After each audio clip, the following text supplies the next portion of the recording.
Hello बच्चों, good morning. आप सभी को टैलेंट इंस्टीट्यूट में स्वागत है। ड्यू सोल का important notes BA programme BNS third semester second year political science का है, जो कि अभी आज पेपर है 9:30 बजे से। तो आप लोगों को राज्य प्रणाली क्वेश्चन है। राज्य प्रणाली और कुछ नहीं बल्कि वेस्टफेलिया प्रणाली है, ठीक है ना। अंतर्राष्ट्रीय संबंध के लेवल ऑफ एनालिसिस की संकल्पना को समझाइए। ओके, तो ये है पॉलिटिकल साइंस का बीएनएस का perspective on international relations and world history. Okay बच्चों, तो चलिए जल्दी से इसका हम लोग आंसर देख लेते हैं। और जो भी बच्चे अभी तक चैनल को सब्सक्राइब नहीं किए हैं, वो प्लीज़ चैनल को सब्सक्राइब कर ले आगे के हेल्प के लिए, और अपने दोस्तों में वीडियो को ज़्यादा से ज़्यादा शेयर करें, ताकि सारे दोस्त आप लोग के जो सारे दोस्त हैं वो उनका ही पेपर अच्छे से जाए। ओके, चलिए इसका आंसर देखते हैं। तो ये रहा क्वेश्चन। राज्य प्रणाली और कुछ नहीं बल्कि वेस्टफेलिया प्रणाली है। अंतर्राष्ट्रीय संबंध के लेवल ऑफ एनालिसिस की संकल्पना को समझाइए। ओके, तो चलिए इसका आंसर देख लीजिए। पीस ऑफ वेस्टफेलिया की शर्तें, जिसने 30 साल के युद्ध को समाप्त कर दिया और पश्चिमी यूरोप राज्य के नक्शे में महत्वपूर्ण बदलाव किए, दो शांति संधियों में निहित है। स्वीडन सम्राट और प्रोटेस्टेंट जर्मन राजकुमारों के बीच ओस्नाब्रुक शहर में संपन्न हुई और फ्रांस के साथ हुई संधि में समाप्त हो गई। ठीक है। वेस्टफेलिया दुनिया में 30 साल के युद्ध के दौरान जर्मनी की राजनीतिक कमजोरी को अभिव्यक्ति मिली, जिसे राजकुमारों ने नियंत्रित किया, दो शिविरों में विभाजित किया और अपने निजी हितों के लिए आपस में प्रतिस्पर्धा की। और मैं एक बात बता दूं बच्चों, जो भी सोच रहा है कि अभी मैं सब्सक्राइब कर लूं चैनल को, फिर बाद में अनसब्सक्राइब कर लेते हैं, तो प्लीज़ वैसे बच्चे क्या करें कि अभी भी सब्सक्राइब नहीं करें। अपना क्वेश्चन देखें, यहीं से हमारे चैनल से देख ले, बिना सब्सक्राइब किए देख सकते हैं। ओके। आप लोग सब्सक्राइब करके बाद में फिर अनसब्सक्राइब करते हो, क्या पता क्यों। तो वैसे बच्चे सब्सक्राइब ही नहीं करें चैनल को। आप लोग से हम्बल रिक्वेस्ट है, क्योंकि आप लोग को तो मेरे चैनल से फ़ायदा होता नहीं है, कुछ सीखते नहीं हैं आप लोग। तो वैसे बच्चे जो हैं कि सब्सक्राइब करते हैं फिर काम निकल जाता है तो अनसब्सक्राइब कर लेते हैं, तो प्लीज़ वो नहीं करें। ऐसे देख ले वीडियो और अपना हमारे चैनल से हेल्प ले ले, कोई दिक्कत नहीं है। चलिए,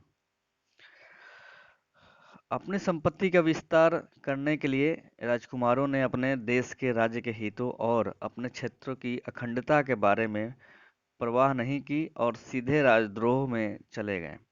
विदेशी राज्यों के साथ लेन देन में प्रवेश किया, जो जर्मनी की भूमि के प्रति आक्रामक इरादे को खिलाया।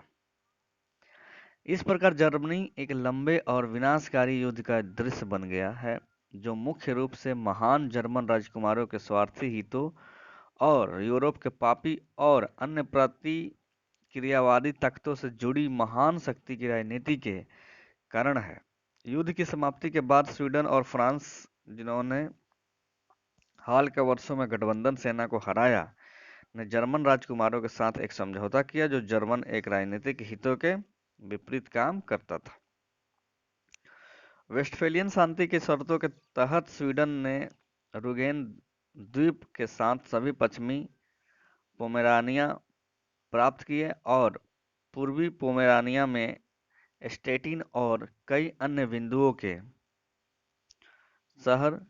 स्वीडन अपने किनारों पर सभी शहरों के साथ ओमेन द्वीप पोमेरेनिया की खाड़ी में चला गया और साथ ही शाही सन ब्रेमेन के आकर आर्क विस्प्रिक वर्दुन का शिशुपाल पर विस्मर शहर। स्वीडन ने उत्तरी जर्मनी की नौगम्य नदियों के लगभग सभी मुंह के नियंत्रित किया।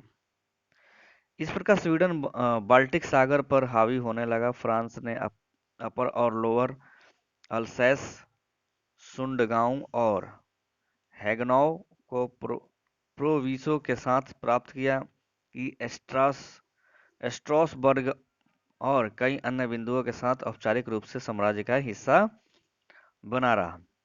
जर्मनी में वेस्टफेलिया के लिए सबसे कठिन स्थिति इसके राजनीतिक विखंडन का समेकन थी। जर्मन राजकुमारों को एक दूसरे के साथ और विदेशी शक्तियों के साथ गठबंधन करने और अपनी स्वतंत्र विदेश नीति को संचालन करने की अनुमति दी गई। एंगेल्स के अनुसार यूरोप ने वेस्टफेलियन दुनिया के जर्मन राजकुमारों की गारंटी दी, सम्राट के खिलाफ विद्रोह करने का अधिकार, आंतरिक युद्ध और पितृभूमि के साथ विश्वासघात।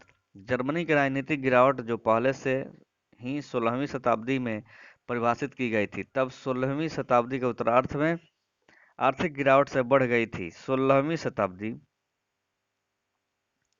30 साल का युद्ध जर्मन लोगों के आपदाओं की लंबी श्रृंखला में एक नई कड़ी थी, जिसमें पराजित और गुलाम किसानों को सबसे अधिक नुकसान उठाना पड़ा।